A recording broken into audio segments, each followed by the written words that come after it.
எல்லாருக்கும் வணக்கம். பாவம் இதுக்கு முன்னால ஒரு படம் பார்த்தீங்க. இது முடிச்சுட்டு இன்னொரு ஆடியோ லான்ச் வேற இருக்கா? பரவால்ல. ஆட்டோகிராஃப்ல நாங்க பட்ட கஷ்டத்த விட உங்களுக்கு கஷ்டம் கம்மி தான்.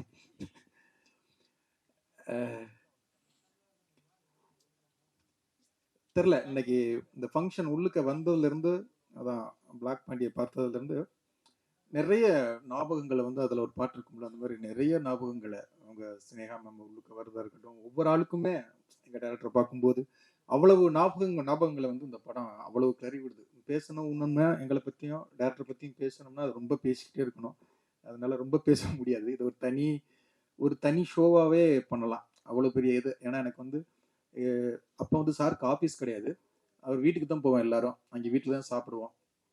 அப்போ ஒரு நாள் வந்து இந்த ஆட்டோகிராஃப் அவர் சொன்ன அ ஃபாரஸ்ட் டாம் காங்க்ஸ் நடிச்ச ஃபாரஸ்ட் கம்ப் அப்படின்னு ஒரு படம் பார்த்தாரு. இந்த மாரி ஒரு படம் பண்ணணும் அப்படின்னாரு. அதுக்கு இதுக்கும் சம்மந்தம் கிடையாது. ஆனா ஒரே வாரத்துல வந்து அந்த ஆட்டோகிராஃப் மாரி ஒரு கதை சொன்னாரு.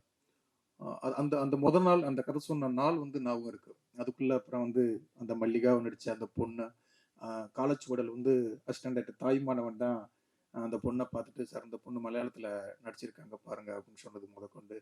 அடுத்து கோபிகா. கோபிகா வந்து டெஸ்ட் ஷூட் எடுக்கிறோம். அந்த பொண்ணு அவ்வளவு அந்த கதைக்கு அவ்வளவு அழகா இருக்கு. ஃபோட்டோஸ் பார்க்குறோம், சூப்பர்ங்கிறோம். 2 நாள் சென்று இந்த பொண்ணு வேண்டாங்கிறாரு. அதுக்கு 2 அசிஸ்டன்ட் டைரக்டர் எதிர்ப்பு தெரிவிக்க 2, 3 பேரு சார் கூட ராஜசேகர்ன்னு சொல்லி அவருடைய ஃப்ரெண்ட் ஒருத்தர் இருக்காரு. சார் என்ன சொல்றாரோ அவருடைய நிழலா இருப்பாரு. ஆமாமா அந்த பொண்ணு வேண்டாம் அப்படிம்பாரு. இந்த பொண்ணு நல்லா இருக்கு அப்படின்னா, ஆமாமா நல்லா இருக்கு அப்படிம்பாரு. ஓ! ஏன்னா அந்த கேரளா கேரக்டருக்கு வந்து அது அவ்வளவு அழகா இருக்கு. அவ்வளவு ரசிச்சு ரசிச்சு எடுத்துட்டு 2 நாள்ல வேண்டான்னு சொல்றாரே அப்படின்னு நான் சண்டை போடுறேன். நீ வேலைய விட்டு போ அப்படின்ட்டாரு. ஓகே நான் போறேன்னு சொல்லிட்டு போயிட்டேன். அப்ப போகும்போது ஒரு டயலாக் போடுவாரு எப்பவுமே. நீ என்னைய அண்ணனா நினைக்கிறதா இருந்தா ஒர்க் பண்ணு. டைரக்டரா நினைக்கிறதா இருந்தா ஓடி போ அப்படிம்பாரு.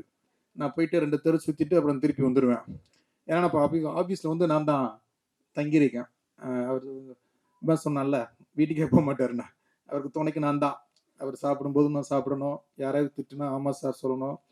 எல்லாத்துக்கும் நான் ஆனா எனக்கு ஒரு பெரிய ஒரு எக்ஸ்பீரியன்ஸ் அது. அந்த இது வந்து ஏன்னா அவருடைய கோபம், வருத்தம், சந்தோஷம், துக்கம் எல்லாத்தையுமே வந்து ஜெகனண்ணன் வந்து அதே மாரி அதிகமா திட்டு நான் தான் வாங்கியிருக்கேன். அதிகம் அடி ஜெகனண்ணனுக்கு அடுத்து நான் சொல்லலாம். ஏன்னா ஜெகனண்ணனுடைய ஜெர்னி பெரிய ஜெர்னி.